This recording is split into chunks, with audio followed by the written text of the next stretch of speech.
दुश्मन है, जानी दुश्मन है, ये परजीवी है जो आपके खून को पीकर जीवित रह रहे हैं। अगर आप अपना विकास चाहते हो, आप अपना चतुर्मुखी विकास चाहते हो, हर प्रकार के जुल्म, शितम, अन्याय, अत्याचार और शोषण को रोकना चाहते हो, तो केवल देशभक्त भारत मोर्चा ही आपका विकास कर सकता है। हमारा आपसे वही संबंध है जो शरीर का संबंध, दिल की धड़कन।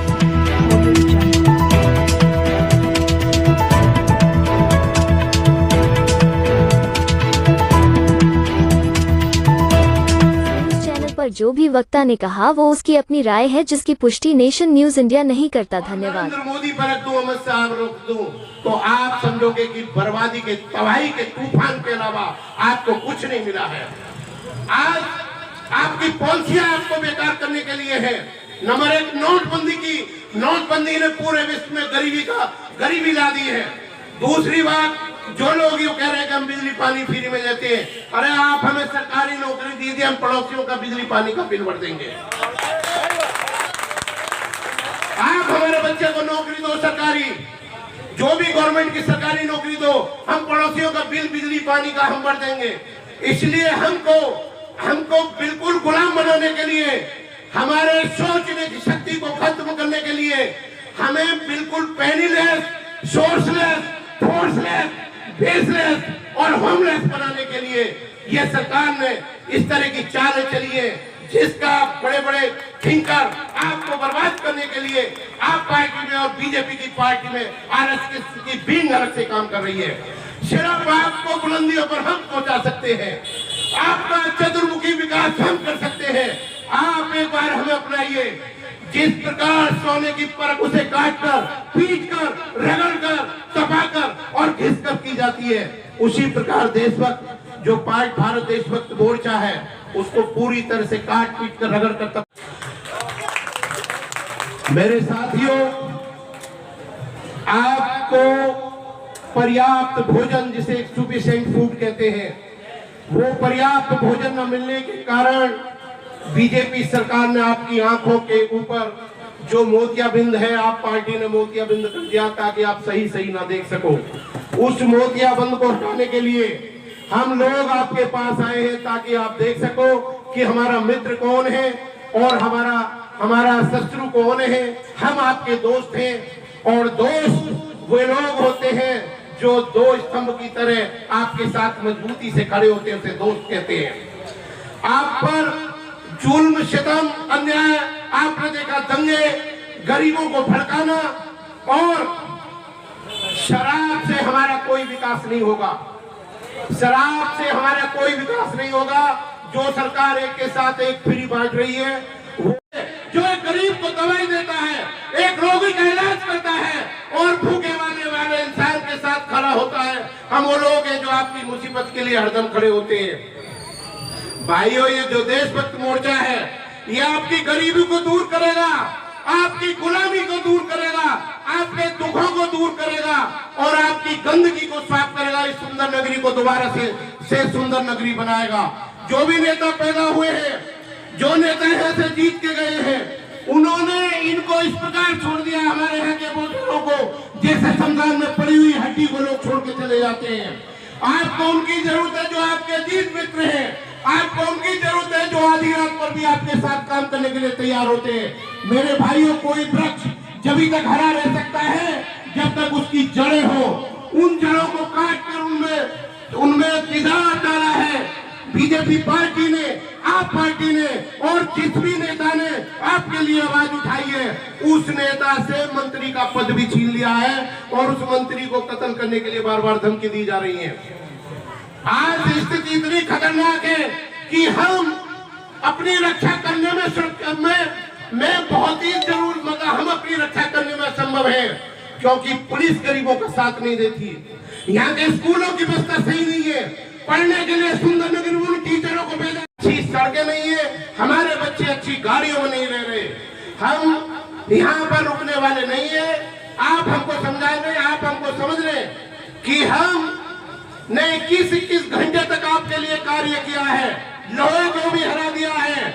और मैं आपको बताना चाहता हूं, जिस प्रकार हिमालय से चलने वाली नदी को दुनिया की कोई भी ताकत समुद्र में मिलने से नहीं रोक सकती है, उसी प्रकार दुनिया की कोई भी ताकत सुंदर नगरी के निवासियों को ऊपर उठने से नहीं रोक सकती है। मेरे साथियों, मैं आपको बता दूं, आपके पास में वो शक्ति बाबा साहेब डॉक्टर अम्बेडकर ने दी है, वो शक्ति भारत के संविधान ने दी है कि आप लोहे को सोने में बदल सकते हो। आपके पास वो वोट की शक्ति है और आपने वोट की शक्ति उन लोगों को दी है जो गंजे आदमियों को कंघी बेचकर चले गए हैं। उन्होंने पहले बालों को नहीं उगाया है, तेल नहीं लगाया है। हम पहले बाल उगाते हैं, बाद में कंघी देते हैं। हम आशावादी हैं, हम निराशावादी नहीं है। जो नेता इस देश की राजधानी का कहता है कि उसे भगवान में नहीं है, उसे भगवान में नहीं हरा सकता, उसे वोटर हरा सकता है, उसे आप हरा सकते हो, उसे आपका वोटर और साथी हरा सकते हैं। आज वक्त की बहुत ज्यादा जरूरत है। आपका जो दिया गया टेक, आप हमारे लिए लड़ियो। और रूस का एक थिंकर है, वो थिंकर ने कहा है कि कॉपरेशन एंड स्ट्रगल, दुनिया का कोई भी संघर्ष लड़ाई बिना सहयोग के कामयाब इस वर्ल्ड में नहीं हो सकती। हम आपके लिए संघर्ष कर रहे हैं, आप हमें सहयोग दीजिए, आप हमें सहयोग दीजिए। वोट का आप हमें परखिए, हमसे बेहतर आदमी इस देश की राजधानी में नहीं है। इस देश की राजधानी में मुस्लिमों के दंगे होते हैं, गरीबों के दंगे होते हैं। जब देश की राजधानी में एक मुस्लिम गरीबों को, दलितों को सुरक्षित ये बीजेपी की और आप पार्टी नहीं कर सकती, तो क्या आप अंदाज लगा सकते हैं कश्मीर से कन्याकुमारी तक कितना गुनाह और हमारा दमन और शोषण हो रहा होगा। आज सरकार की बातों को देखकर मुझे एक साहब का शेर आता है, अरे न तड़पन की अर्जी है न फरियाद की, घुट घुट के मर जाए मर्जी है मेरे शैयाद की। मेरे भाइयों, गालिब साहब का एक बड़ा कीमती शेर है, एक गालिब एक भूल में जीवन भर करता रहा, एक गालिब एक भूल में जीवन भर करता रहा। अरे धूल तो जमी थी मेरे चेहरे पर, मैं आईने को साफ करता रहा। मेरे भाइयों, इस एमसीडी के इलेक्शन में आपने ये भूल नहीं करनी है। आपने वोट सही जगह देनी है, किसी के बहकाने में नहीं आना है, किसी के लालच में नहीं आना है। और मैं आपको बता दूं, चाहे आदरणीय अमित शाह साहब हो, चाहे नरेंद्र मोदी साहब हो, चाहे केजरीवाल साहब हो, ये सब भेड़ की खाल ओढ़े हुए भेड़ियां हैं।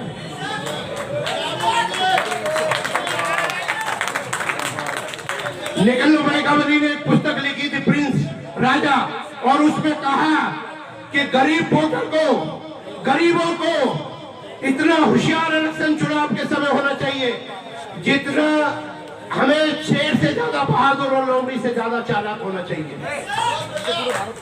अगर हमें अपना शोषण रोकना है तो हमें शेर से ज्यादा बहादुर और लोमड़ी से ज्यादा चालाक होना चाहिए, क्योंकि लोमड़ी अपनी रक्षा भेड़ियों से नहीं कर पाती और शेर लगे हुए जाल को नहीं देखना। एक तरफ आपने जाल को देखना जो आपको फंसाने के लिए करा है। भाइयों, ये सामाजिक क्रांति का तूफान आपके द्वारा न केवल सुंदर नगरी में, न नंद नगरी में, न कल्याणपुरी में, मंगोलपुरी में, बल्कि पूरी दिल्ली के अंदर 250 सीटों पर आप अगर एक हो जाओ तो दुनिया की कोई भी ताकत आपको परास्त नहीं कर सकती। दुनिया की कोई भी ताकत आपको हरा नहीं सकती। आप में मनोबल इतना है, आप में ताकत इतना है, इस संसार में आपसे ज्यादा मेहनत करने वाली कोई कौम नहीं है। मैं आपको यही कहूंगा, भाइयों, मेहनत करो, आप साथ दो, हम आपको हर तरह से मदद करने के 24 घंटे आपके लिए तैयार हैं। और आप पूरी तरह सब तरह 24 घंटे हम साथ हैं। आप किसी भी फ्री के बिजली पानी के चक्कर में ना आए, अपने बच्चों को देखें। हर मिनिस्टर से, हर मंत्री से, हर पार्टी के खड़े हो नेता से पूछे कि आपने हमको 2014 के बाद केंद्र में कितनी नौकरियां दी है और आपने दिल्ली सरकार में चीफ मिनिस्टर बनने के बाद कितनी नौकरियां दी है। थैंक यू, धन्यवाद, बहुत बहुत धन्यवाद आपका। आपको इतना अंधा बनाना चाहती है, आपके लिंग, फेफड़े और आंखों को बर्बाद करना चाहती है। हमें अच्छी एजुकेशन चाहिए और एजुकेशन के साथ साथ हमें सरकारी नौकरी मिलनी चाहिए। आपके पास कोई जमीन नहीं है जिसका मुआवजा आपको मिल जाएगा। आपको एजुकेशन और सरकारी नौकरी से ही केवल भारत के मुस्लिमों का, भारत के दलितों का, भारत के गरीबों का विकास होगा केवल जब एजुकेशन मिलेगी और सरकारी नौकरी मिलेगी। आपके विकास को, आपकी तरक्की को, आपकी तालीम को किसने रोका है? केवल इसके लिए बीजेपी है और दूसरी आप पार्टी है। आप पार्टी से कभी भी किसी का भला होने वाला नहीं है। आप कहते हो कि बिजली, एक बाइबल में बयान आता है कि man can not live the bread alone, कि कोई भी मनुष्य केवल रोटी के सहारे नहीं जिंदा रह सकता। उसे इज्जत चाहिए, उसे सम्मान चाहिए, उसे बराबरी का हिस्सा चाहिए। और आप पार्टी में कोई बराबरी की जगह नहीं है। और आपको मैं बता दूं कि हमारा विकास अगर सरकारी नौकरी नहीं देते हैं तो हमें पूरी तरह से क्रांति उठानी चाहिए और ये पूछना चाहिए कि आपने अपने शासन काल में कितनी सरकारी नौकरियां मजदूर गरीबों के लिए दी है, कितनी आपने वैकेंसी निकाली है। मैं चाहता हूं कि अगर इस पैमाने को मैं आप पार्टी के केजरीवाल पर रख दूं, जो थर्ड क्लास के टीचर होते हैं, उत्तम क्लास के टीचर उन एरिया में रहते हैं जहां पर गरीब लोग नहीं रहते। इस बर्बादी का जिम्मेदार कौन है? आपके के प्रति नफरत फैलाने वालों का जिम्मेदार कौन है? सिर्फ दो ही जिम्मेदार है, एक बीजेपी की सरकार, दूसरी आप आदमी पार्टी की सरकार। और ये आपके खिलाफ एक अंतर्राष्ट्रीय साजिश रची जा रही है कि देश के मुसलमानों को बर्बाद कर दो, इस देश के दलितों को बर्बाद कर दो, इस देश के बुनकरों को, इस देश के गरीब लोगों के लिए कोई ऐसी योजना न बने कि वहां पर उत्तम किस्म की लाइब्रेरी खोली जाए, वहां पर अच्छे तरह के कोई ऐसे कार्य, ऐसी सुविधा दी जाए जो लोग पढ़ लिख कर इंटरनेशनल IAS IPS बनने के लिए कोई आवाज उठाए। कोई लाइब्रेरी ऊंचे लेवल की नहीं है। इसके लिए जिम्मेदार कौन है? बीजेपी ने हमेशा इस का शोषण किया है। आप पार्टी ने आपके मानदंड को रोक दिया, तोड़ दिया है, खून के प्रवाह को रोक दिया है और आपके मस्तिष्क ने कार्य करना बंद कर दिया है। आज वक्त है आप जाग जाओ। MCD के चुनाव में आपका केवल दो ही लक्ष्य होने चाहिए और वो लक्ष्य नंबर 1, आप बीजेपी को हराइए इस क्षेत्र से, आप पार्टी को हराइए। ये दोनों है। आप जो भी वस्तु खरीदते हैं उसका टैक्स है, उसका पैसा मंदिरों में लगाया जा रहा है, उसका पैसा, आपकी कमाई का पैसा बर्बाद किया जा रहा है। लेकिन सुंदर नगरी के लोगों के विकास के लिए कोई भी व्यक्ति, आप उसको पैसा सरकार नहीं लगा रही है, चाहे दिल्ली की सरकार हो, चाहे उत्तर प्रदेश, चाहे भारत की बीजेपी की सरकार हो। हर सरकार चाहती है कि गरीबों को, मजदूरों को और उन लोगों को जो बिल्कुल गरीब है, कि गरीबी को तो मिटाना दूर रहो, गरीबों को मिटाने पर उतरे हुए हैं। मेरे भाइयों, हम आपको इसलिए जगाने आए हैं कि चारों तरफ तबाही का तूफान है और इस तबाही के तूफान को केवल जुनून के द्वारा रोका जा सकता है और जुनून वो लोग पैदा कर सकते हैं जो स्वयं जुनूनी हो। आपको जुनून मानना पड़ेगा, आपको होश में रहना पड़ेगा। आकाश की बिजलियों से निकलकर कोई फरिश्ता आपकी गुलामी की जंजीरों को तोड़ने के लिए नहीं आएगा। केवल भारत जो देश मुक्त मोर्चा है, जो DBA में है, वो आपको हर मुसीबत से बचाएगा, हर परेशानी का आपका इलाज ये मोर्चा है, क्योंकि गरीबों का, मजदूरों का मोर्चा है, आपके भाइयों का मोर्चा है। हम उस राजनीतिक पार्टी की बात नहीं करते जो पूरे देश पर शासन करती है, हम उस व्यक्ति की बात करते पास में है। हमारा संबंध आपसे वही है जो शरीर का संबंध दिल की धड़कन से होता है। एक शायर ने कहा है कि एक ही शब्द में खड़े हैं महमूद और अयाज, न कोई बंदा रहा न कोई बंदा नवाज।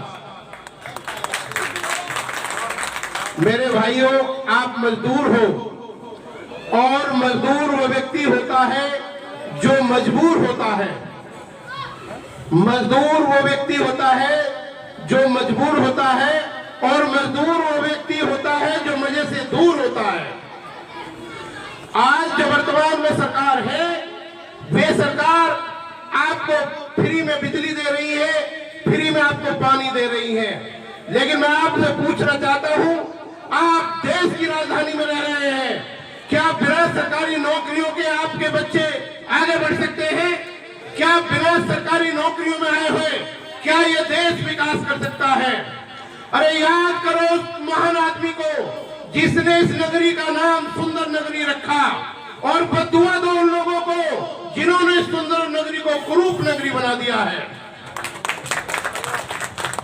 मेरे साथियों, आज हम देखते हैं कि आज हमारे पास में कोई सरकारी नौकरी नहीं है। इसका मतलब यह है कि हमारे पास पहनने के लिए कोई अच्छे कपड़े नहीं है। Press the bell icon on the YouTube app and never miss another update.